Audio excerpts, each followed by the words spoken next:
Kamu mungkin sedang menonton video ini dari sebuah smartphone, sebuah keajaiban teknologi modern yang sering kita anggap sebagai pencapaian murni dunia barat.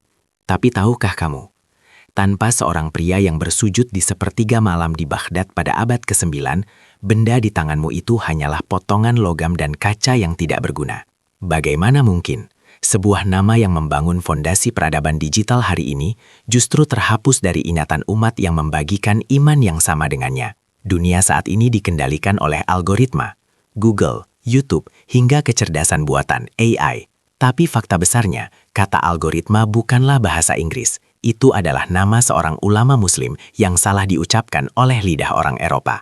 Namanya Al-Khwarizmi.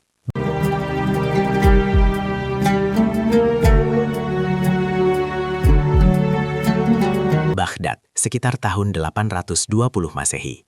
Kota ini tidak pernah tidur. Namun ini bukan kota yang terjaga karena hiburan, melainkan karena ilmu pengetahuan. Di dalam dinding Baitul Hikmah, perpustakaan agung dan pusat riset dunia, udara selalu terasa berat oleh aroma perkamen tua dan tinta segar. Di salah satu sudut ruangan yang senyap, duduk seorang cendekiawan. Ia tidak memegang pedang, ia tidak memimpin pasukan berkuda, senjatanya hanyalah pena. Namun goresan pena di malam yang sunyi itu kelak akan mengubah cara manusia memahami alam semesta. Selamanya, pada masa itu, kekhalifahan Abbasiyah berada di puncak keemasannya di bawah Khalifah Al-Ma'mun. Umat Islam tidak hanya memimpin dalam kekuatan militer, tetapi juga dalam peradaban. Disinilah Muhammad bin Musa Al-Khwarizmi menulis sebuah mahakarya, Al-Kitab Al-Mukhtasar fi Hisab Al-Jabar wal Muqabalah, sebuah buku yang merangkum ilmu penyelesaian masalah. Dari kata Al-Jabar inilah dunia mengenal Al-Jabar. Ia tidak menciptakan matematika untuk kesombongan. Al-Khwarizmi menciptakan rumusnya untuk hal yang sangat dekat dengan denyut nadi umat Islam. Membagi harta warisan, faraid, menghitung zakat, mengukur tanah, dan memfasilitasi perdagangan yang adil. Ia merajut angka-angka menjadi jembatan menuju keadilan ilahi. Itu adalah era ketika sains dan ketakwaan berjalan beriringan. Pemikir Islam berdiri dengan gagah. Mereka membaca langit, membedah bumi, dan menghitung bintang-bintang. Sebuah kejayaan intelektual yang tak tertandingi di muka bumi. Namun, sesuatu berubah. Buku-buku mahakarya dari Baghdad mulai diterjemahkan ke dalam bahasa Latin oleh bangsa Eropa pada abad ke-12. Dalam proses inilah, sebuah pergeseran diam-diam terjadi.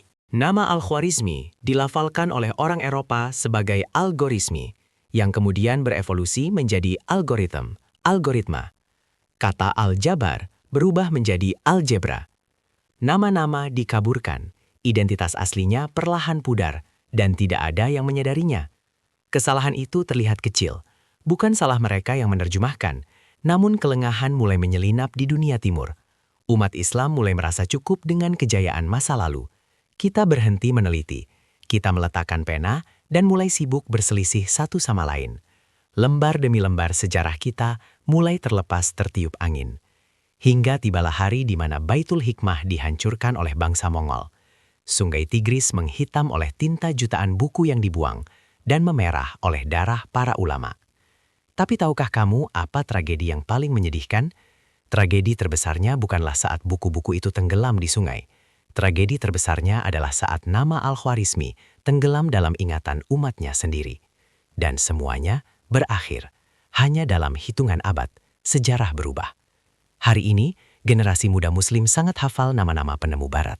Kita tahu siapa pendiri Apple, siapa pembuat Facebook. Tapi ketika ditanya siapa bapak ilmu komputer dan algoritma, banyak dari kita yang terdiam. Kita menjadi tamu di rumah yang pondasinya dibangun oleh kakek moyang kita sendiri. Mengapa kita bisa sampai pada titik ini? Apakah ini karena kelemahan militer? Bukan. Ini karena kelalaian kita terhadap wahyu pertama yang diturunkan dari langit. Iqra, bacalah. Kondisi kita hari ini adalah ironi yang memilukan. Setiap hari, jutaan dari kita menghabiskan waktu berjam-jam terjebak dalam gulungan media sosial dikendalikan oleh algoritma yang dirancang untuk merampas waktu kita. Padahal, penemu konsep algoritma itu sendiri, Al-Khwarizmi, menciptakannya agar manusia bisa menghitung waktu dengan presisi untuk beribadah dan memecahkan masalah kehidupan. Kita menggunakan mahakarya seorang muslim untuk melupakan kewajiban sebagai seorang muslim. Al-Khwarizmi tidak pernah mematenkan ilmunya untuk menjadi kaya raya. Ia tidak mencari tepuk tangan sejarah. Di akhir bukunya, ia hanya berharap agar Allah menerima amal pengetahuannya. Ilmu dalam sejarah Islam adalah sebuah amanah. Ia adalah cahaya yang harus dijaga, bukan sekedar kebanggaan yang diceritakan sebagai dongeng sebelum tidur. Jika hari ini kita merasa tertinggal, mungkin karena kita membuang kunci peradaban yang dulu dipegang erat oleh para ulama kita. Ketakwaan yang melahirkan kecerdasan. Sejarah selalu berbicara. Masalahnya, apakah kita mau mendengarkan? Layar di hadapanmu ini adalah bukti bahwa Islam pernah menerangi dunia. Pertanyaannya, mampukah kita menyalakan kembali cahaya itu? Jika kamu ingin terus menggali hikmah tersembunyi dari jejak peradaban kita, temani perjalanan ini bersama Susur Sejarah. Klik subscribe dan jadilah bagian dari mereka yang menolak untuk lupa.